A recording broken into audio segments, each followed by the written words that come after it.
Welcome if you're just joining. We'll be starting in a few moments.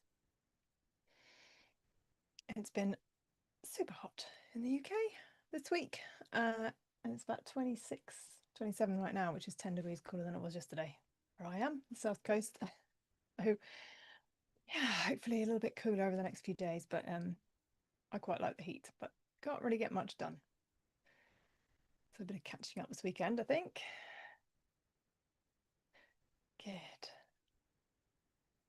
So as always, you might want a pen and paper. Definitely want some water if you're anywhere near me. Whew. And we're just here for half an hour today, the 30-minute reset. And today we're focusing on reframing self-doubt. So we're going to go through that in a moment. Get started shortly. So first of all, get comfy, get what you need, put everything that you don't need away to one side, and just close your eyes and check in. Do a little body scan.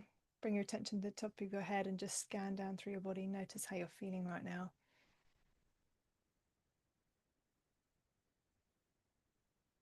It's a pretty good thing to do every now and then. Just how am I? How are you doing? What's my body feel like? Any tightness, any heaviness, any tension? Just tune in, just notice.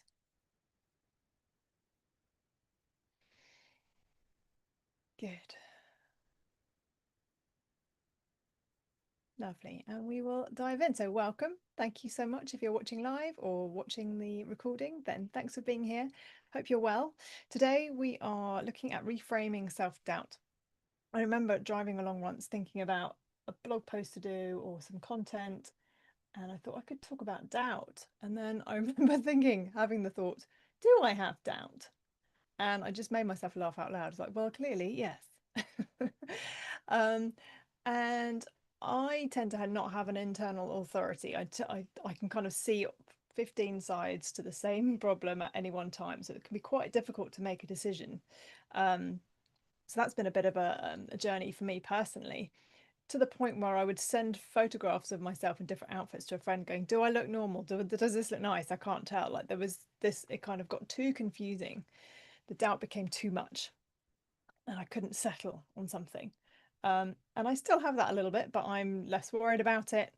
And I know that when I start to think about who I want to ask for their opinion, then I probably know what they're going to say, what kind of angle they'll have. So that's in itself has helped me to go, okay, then I'm looking for approval, or I'm looking for ideas or clarity, like kind of the person I think of and what the qualities they will bring. That's what I'm looking for. So that's been a helpful catch for myself, which may be useful for you. But what is the trigger of self-doubt? What is that about? Why do we have these moments where we lack our self-belief, we lack the conviction?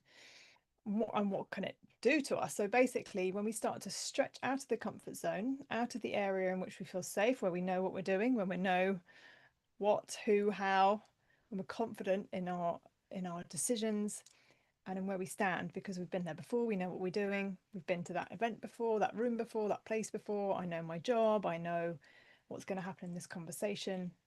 As soon as you start to grow out of that comfort zone, you start to have the uncertainty, the unknown. Of course, you're going to have a bit of self-doubt. Well, not of course, but that is a place where you can have some self-doubt. I'm not sure. I need to check. I want some reassurance. For example, maybe if you're going somewhere new, you might be really worried about parking. How do I park? Where do I park? Because I don't want to rush. I don't want to get lost. I've been doing that before, where I've been late to an event because I couldn't find the parking. So I need to find that out first. You might be someone who needs to know about bathrooms, where they are, about where you can get food, or, there's different elements that we need in order to feel safe. Um, and there was an interesting difference. I watched recently something on Instagram, as we do, the difference between men and women, largely around this area, that women tend to plan a little bit more about what's coming because we have periods to deal with. We have to be prepared in different situations because sometimes those things can happen and impact us. And I just thought it was a really interesting um, way of looking at things, that I like to be planned and organized, and my partner not necessarily as much. He's quite happy to just leave the house, rock up, do whatever. So whether that's just a personality thing or whether it is about sex or what that difference is. We're all different and we all need different things, and we all have different levels of confidence and self-doubt. So where can it show up? It can show up in work, doing a new project, leading a new team, stepping into a new role, new client, whatever it is. There may be some self-doubt there.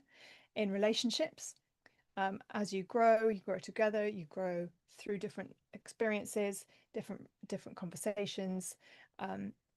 There may be self-doubt there where you start to maybe put your belief in them rather than your own opinion, or the other way around. And largely in decisions, making decisions, this is the part where self-doubt really comes up, is like, do I do this or this? And that's the part we really want to look at today, because at the end of the day, it comes down to, in one moment, this or this. Ham sandwich, cheese sandwich, like which do you prefer? And it's about preference. That's where you can start to plug back in to your self-belief, because sometimes I mean, largely it doesn't matter if you have a cheese sandwich or a ham sandwich. Really, it doesn't matter. So when you can kind of let go of some of the need to get it right, which is another part of the self-doubt, because we want approval from someone else, we want success, we want to be liked. So all these different elements start filtering into this. Well, if I get the wrong decision, I'm going to look stupid. People aren't going to like me, or I'm not going to get that promotion. So I've got to be careful. You know, we're fed when we make these decisions early on that we have to get it right for approval for these kind of things.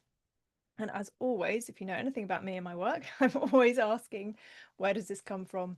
Where did you experience this for the first time? We experience our emotions and start to create beliefs in the first 6 years of life. And if something doesn't go our way, we make the wrong decision and we get told off, we start to learn, well, I doubt myself. And even, you know, when we're told to eat everything on our plate, even when we're full and not hungry or don't like it, we start to override our own body's instinct. Like, I'm full, well, tough, because if you want ice cream, you've got to eat that first. So you've got to kind of force that in so that you can have that. So we start to ignore our own body signals. I mean, we've all done it. I've done that. You've got to eat vegetables. Like, as long as you are tuning into yourself, and there's always a balance, isn't there? Because we need our children to eat food. We do what we got to do to get them to be healthy and safe. But when you recognize that do it my way, not your way, starts to erode someone else's self-confidence, you might want to think about it differently.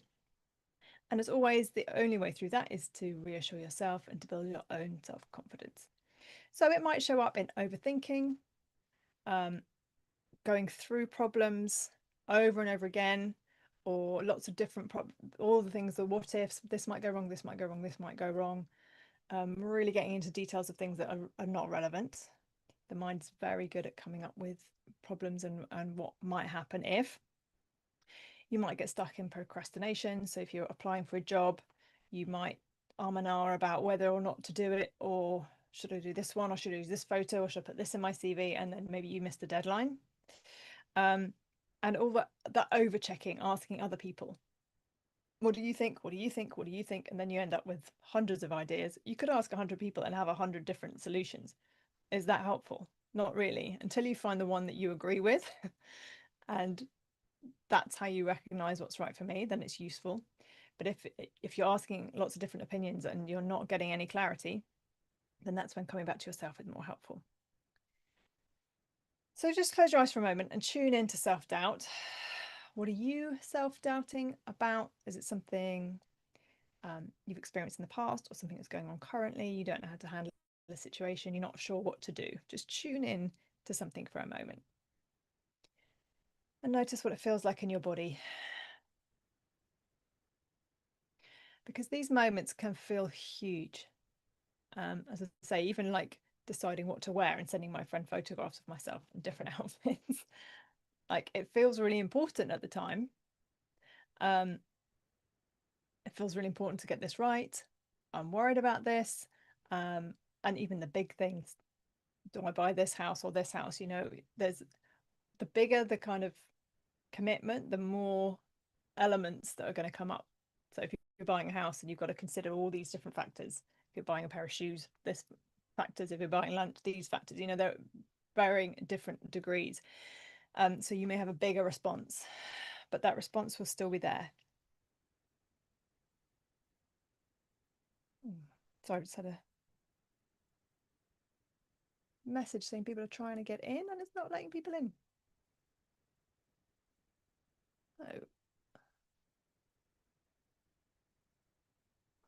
I'm sorry about that.